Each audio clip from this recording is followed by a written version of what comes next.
वालेकुम सलाम। ऐसा इंतखाबात से पहले आपने बता दिया था कि कांग्रेस हुकूमत मतलब आने वाली है और सारी रियासत की आवाम का रुझान कांग्रेस की तरफ है, तो अल्हम्दुलिल्लाह ऐसे नताइज आए हैं सामने। इन नताइज के बाद आपका क्या कहना है? अस्सलामु अलैकुम रहमतुल्लाहि व बरकातुहू।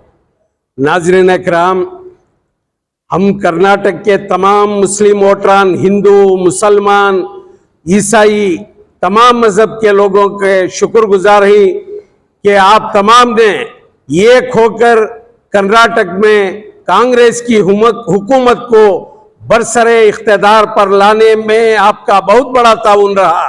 हम आपका तहे दिल से शुक्रिया अदा करते हैं और साथ साथ यह कहना चाहेंगे कि कर्नाटक में जब उससे पहले मैसूर स्टेट था, उसके बाद कर्नाटक स्टेट बना, आज तक बम्बई सरकार तक, बम्बई के चीफ मिनिस्टर होने तक 17 चीफ मिनिस्टर का नंबर आता है उनको। अब जो होने वाले हैं उनका 18 नंबर आता है। अब तक कर्नाटक में एक भी मुसलमान को चीफ मिनिस्टर नहीं बनाया गया या डिप्टी चीफ मिनिस्टर नहीं बनाया गया। हम राहुल गांधी साहब से, सोनिया गांधी जी से, प्रियंका गांधी जी से और एआईसीसी अध्यक्ष मल्लिकार्जुन खड़गे साहब से और हमारे कर्नाटक के दो महान लीडर श्री सिद्धरामैया जी से और डीके शिव कुमार साहब से हम अपील करते हैं, कर्नाटक के तमाम मुसलमानों की जानिब से 6 मरतबा अल्लाह तनवीर सेठ साहब ने कामयाबी हासिल की है, उनको इस मर्तबा डिप्टी चीफ मिनिस्टर बनाया जाए। ये हमारी एक की आवाज नहीं, ये कर्नाटक के तमाम मुसलमानों की आवाज है।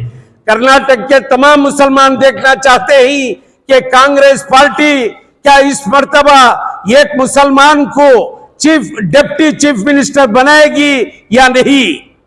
यहाँ की आवाम ने तनवीर सेठ पर एतमाद करते हुए दोबारा कामयाबी दिलाई है और उसमें खासकर सारी रियासत में मुसलमानों का एक बहुत बड़ा किरदार रहा है, उसको लेकर क्या कहेंगे? देखिए, अजीज सेठ साहब मरहूम जो थे, उनको लयन भी अगर कहा जाए तो कम है, वो शख्सियत वैसी थी। अब उनके बेट फर्जन अल्लाह तनवीर सेठ साहब को इस मर्तबा जो है नफ्सी का आलम था, क्योंकि बीजेपी आने का खदशा था मुसलमानों को। जब तमाम तंजीमें और मुसलमानों ने एक होकर कांग्रेस पार्टी को कर्नाटक स्टेट में इख्तिदार पर लाने के लिए ताकीद व नसीहत की, तो तमाम मुसलमानों ने एकजा होकर, उनके साथ हमारे हिंदू भाई, ईसाई भाई भी तमाम एक होकर उनको जिताए हैं।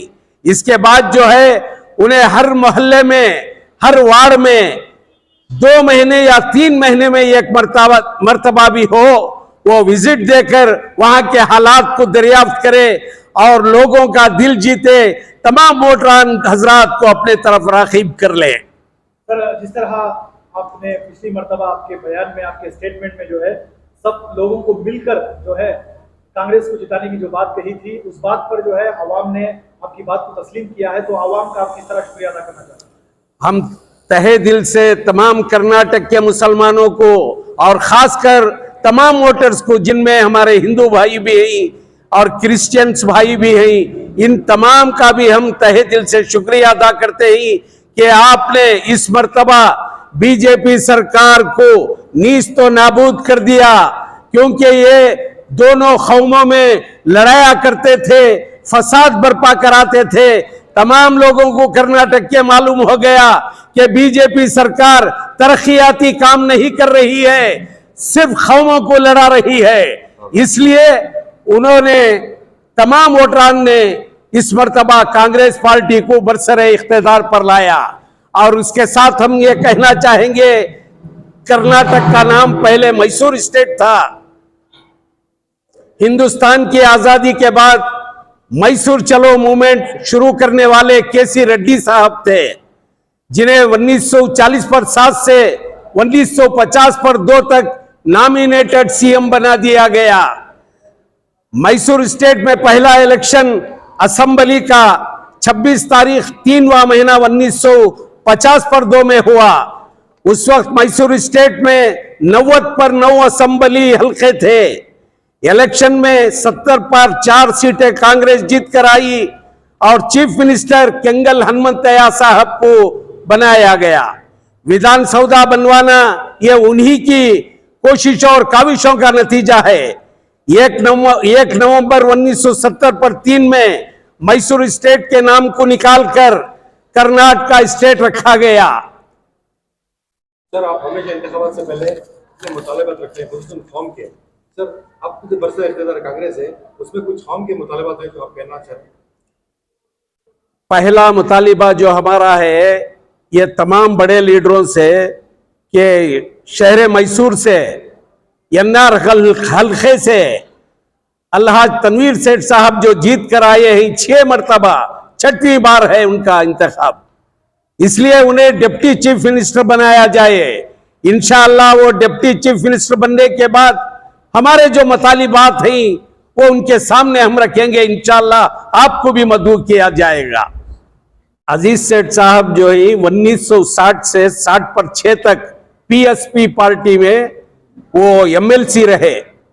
उसके बाद पीएसपी पार्टी को खैराबाद कहकर 1960 पर 7 में कांग्रेस पार्टी में वो इलेक्शन लड़े। उनकी शुरुआत वहां से हुई, कांग्रेस पार्टी से।